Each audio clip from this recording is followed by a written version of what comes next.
Baiklah, Assalamualaikum warahmatullahi wabarakatuh.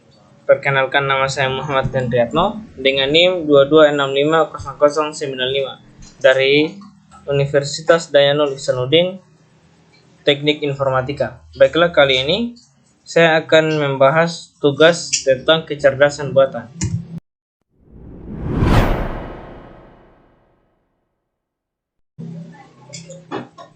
Yang pertama, definisi dari kecerdasan buatan. Menurut Simon, pada tahun 1916, kecerdasan buatan atau AI merupakan kawasan penelitian, aplikasi, dan instruksi yang terkait dengan pemrograman komputer untuk melakukan suatu hal yang dalam pandangan manusia adalah cerdas.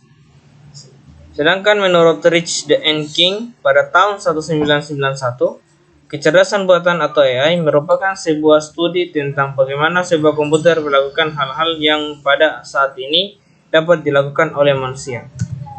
Selanjutnya, tugas dari kecerdasan buatan ini menurut Winston dan Pressburgers pada tahun 1984 yaitu membuat mesin menjadi lebih pintar, memahami apa itu kecerdasan, dan membuat mesin lebih bermanfaat. Selanjutnya, arah dari kecerdasan buatan ini. Arah dari kecerdasan buatan ini yaitu mengembangkan metode dan sistem untuk menyelesaikan masalah AI dengan menggunakan cara manusia menyelesaikannya, menggunakan sistem pakar atau expert systems. Selanjutnya, mengembangkan metode dan sistem untuk menyelesaikan masalah AI melalui permodelan cara berpikirnya manusia atau cara bekerjanya otak manusia, atau yang biasa disebut neural networks. Selanjutnya, terdapat beberapa alasan untuk memodelkan performa manusia dalam AI. Yang pertama, menguji teori psikologi dari performa manusia. Yang kedua, untuk membuat komputer dapat memahami penalaran manusia. Yang ketiga, untuk membuat manusia dapat memahami penalaran komputer. Yang keempat atau yang terakhir, untuk mengeksploitasi pengetahuan apa yang dapat diambil dari manusia. Yang sendiri terdiri dari 4 bagian. Yang pertama, berpikir seperti manusia. Yang dimaksud berpikir seperti manusia ini yaitu diperlukan suatu cara untuk mengetahui bagaimana manusia berpikir. Yang kedua, diperlukan pemahaman tentang bagaimana pikiran manusia bekerja, bagaimana caranya. Melalui introspeksi atau memawas diri, mencoba menangkap bagaimana pikiran kita berjalan. Yang keempat, melalui percobaan psikologi. Yang kedua, yaitu berpikir rasional. Cara rasional adalah cara berpikir secara logika.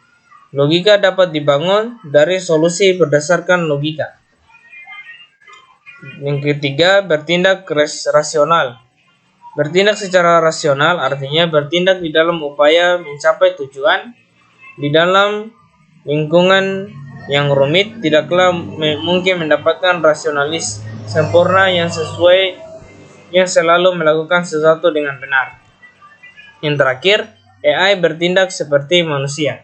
AI dapat bertindak seperti manusia apabila semua yang dilakukan oleh komputer sama dengan apa yang dilakukan oleh manusia. Yang selanjutnya adalah kelebihan atau keunggulan dari kecerdasan buatan ini sendiri. Yang pertama, lebih bersifat permanen. Yang kedua, lebih murah. Yang ketiga, bersifat konsisten dan teliti. Karena kecerdasan buatan ini adalah bagian dari teknologi komputer, sedangkan kecerdasan alami senantiasa terubah-ubah. Yang keempat, dapat didokumentasi. Keputusan yang dibuat komputer dapat didokumentasi dengan mudah dengan cara melacak setiap aktivitas dari sistem tersebut. Kecerdasan alami sangat sulit untuk direproduksi. Yang kelima, dapat mengerjakan beberapa tugas lebih cepat dan lebih baik dibandingkan manusia. Kelebihan dari kecerdasan alami yaitu kreatif, Maksudnya, manusia memiliki kemampuan untuk menambah pengetahuan, sedangkan pada kecerdasan buatan, untuk menambah pengetahuan harus dilakukan melalui sistem yang dibangun. Yang kedua, memungkinkan orang untuk menggunakan pengalaman atau pembelajaran secara langsung, sedangkan pada kecerdasan buatan harus mendapatkan masukan berupa input-input simbolik. Yang ketiga atau yang terakhir, pemikiran manusia dapat digunakan secara luas, sedangkan kecerdasan buatan sangat terbatas. Lalu, 2 cabang ilmu dalam kecerdasan buatan AI. Yang pertama, sistem pakar atau expert system. Sistem yang dirancang untuk dapat menirukan keahlian pakar dalam menjawab pertanyaan dan memecahkan suatu masalah. Contohnya seperti sistem pakar untuk mendiagnosis penyakit mata. Yang kedua, pengolahan pembahasan alami atau natural language processing. Program yang memiliki kemampuan untuk memahami bahasa manusia. Bentuk representasi dari suatu pesan yang ingin dikomunikasikan antar manusia. Contohnya seperti Google Translate. Pengenalan ucapan. Pengembangan teknik dari sistem yang memungkinkan komputer menerima masukan berupa kata yang diucapkan. Contoh alat bantu pendengar. Yang habis itu seperti robotika, sistem dan sistem sensor. Sistem sensor dan robot yang dapat digunakan untuk menggantikan kinerja manusia secara otomatis. Yang selanjutnya, computer vision. Bagaimana komputer dapat mengenali objek yang diamati atau diobservasi. Yang ketiga, intelligence computer aided. Instruction komputer yang dapat digunakan sebagai tutor yang dapat melatih dan mengajar. Yang terakhir, gameplay program komputer. Game yang di dalamnya terdapat peraturan dan permainan yang membatasi perilaku pemain dan menentukan permainannya. Sekian dari saya. Mungkin itu yang dapat saya sampaikan.